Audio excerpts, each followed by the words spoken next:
last time I drove an Audi RS5 was about a year ago.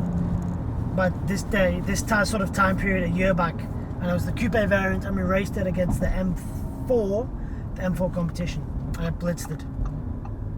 And even though this car is longer, it's higher, I'm not sure how much heavier it is, but it kind of has to be heavier, unless Audi have done something specific about it. It still goes like an absolute rocket. And being Audi, they can be a little bit more understated with their vehicles compared to AMGs and M cars. And you would think the RS5 Sportback, especially having sort of more doors, maybe more family orientated, would be understated. But it's not. It's not understated at all. When the car arrived in the white colour with this black trim and that honeycomb grille and the RS5 badge and the 20-inch wheels, I was a bit taken back. I was like, wow, it looks really, really aggressive.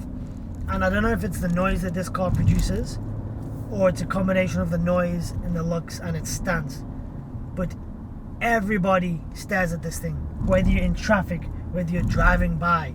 People look, people film. I've had a few people during this week film this car, so it's definitely not understated. And I don't know actually how this car is designed. It actually looks a little bit more aggressive than the coupe. If Audi actually wanted it to be understated, I don't think they did, or else they wouldn't have made it as aggressive and as beautiful as it is. It is beautiful.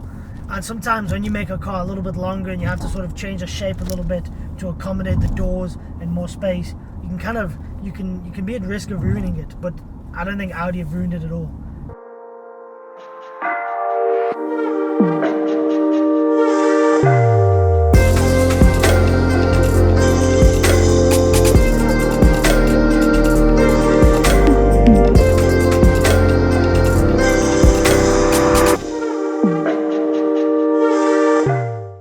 Driving the car in comfort mode for the period of this video, and I've tried it out this week a little bit. It's really hard to drive this car in comfort mode, and it is very relaxed and very comfortable. You do get a little bit of engine sound. It's very much S5-esque, the noise that comes out the back. But we go down here to dynamic. You get a little red dynamic mode there. We put the car in drive. And yeah, a few things happen. The first thing is it gets much louder and much more responsive and becomes like a real RS5.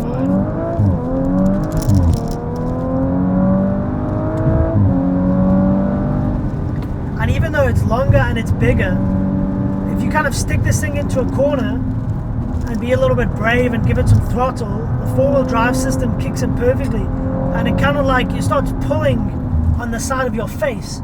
It gives you that much G's. There's plenty of grip. Now, the Quattro system is set up for a 60-40 bias, so 60% of the power to the back, 40 to the front, which gives you a little bit of nice sort of driving dynamics there. It's not 50-50. But the system does, in the case of you screwing up and getting yourself into a sticky situation, it can send 75% of the power to the front or 85% to the back. It's kind of hard. You can't really do that yourself unless you're on a racetrack or a skid pan. It's not really standard sort of settings is 60 to the back and 40 to the front. But the grip in this car, when you put your foot down and you go around a corner and you think you're going quite fast and you think, hey, I shouldn't feed in more here, but you feed in more power and the car just takes it and it grips and it grips. And as I said, your face starts to pull like this. Your face starts to pull. Yeah, if I wasn't so young and fit, I'd probably do a Jeremy Clarkson and hurt my neck. But there's a little tip that I noticed, because this car did get a little bit of sort of abuse not abuse, but a lot of people said they didn't make it loud enough, you know? They didn't do so much difference between that and the S5. But I've noticed a little trick on this car. Maybe it's just something I missed on the RS5 Coupe. But there's a little thing you can do to make this car even louder. So what you do is, you put the car in dynamic mode, of course. So I'm in drive now. And then, if you knock it down to sport, you get even more noise, right? There's more pops and bangs, especially on the downshifts. There is a difference. I've done many tests on this, and there is a difference. So then what you can do is you can go across to manual, which is my favorite mode, because you get to control the gears, and then you get the green, yellow and red lights when you're coming up to the RPM limit. But if you're in drive and you go across to manual, you don't get the extra noise. So you've got to go sport and then manual, and then you can go and have your fun. You hear that? You hear those pops and bangs?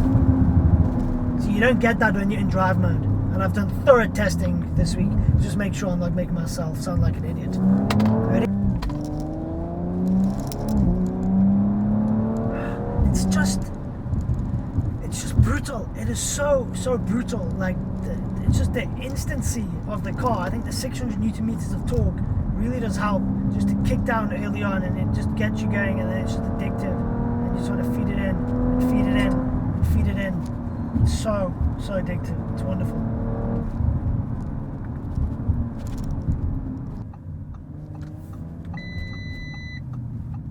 Oh, refuel immediately. 0 Ks. Okay, just give me one moment. I better sort that out. This isn't a fuel economy test here. I'm not breaking down on an Audi RS5 today. Yeah, I was driving back from work, and it was a storm came through here in Durban, and it was pouring with rain. You know, it rains really quickly, and it starts, you get surface water on the highways, gets pretty bad, and you can start to hydroplane and things like that. In this car, I was comfortable. Even to accelerate and overtake people, I was comfortable. The car was planted. Would I be as comfortable in an M3 or M4?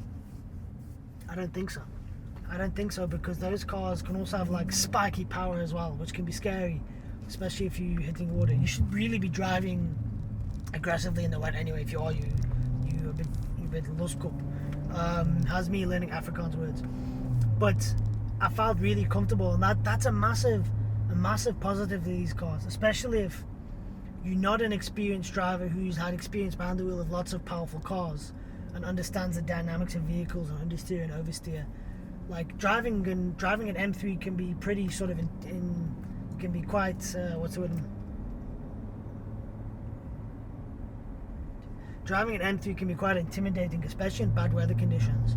So I feel that's why Audi's really done well with these cars. They've got that sort of touring aspect, that long distance road tripping, comfortable but mega fast, and giving you that sort of performance and noise when you sort of want it. So overall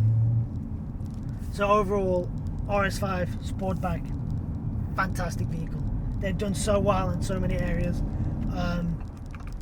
I'd probably even have it over the RS5 Coupe, because I just love the styling. I love how long it is, but how it looks so good at the same time. Like I mentioned earlier, you can get it wrong when you're making cars longer and things like that, but they've made it looks so good. The stance is great, the performance is still there, but having those rear doors is a massive plus. It's a massive plus, purely for the fact that it's just so much more practical, and you don't really lose anything from the performance sports sort of feel you get from the RS5 Coupe.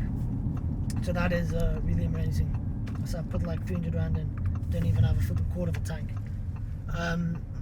But before we go, let me leave you with something before we go. Get the car closer. Okay, let me leave you with this. Foot on the brake. Yesterday.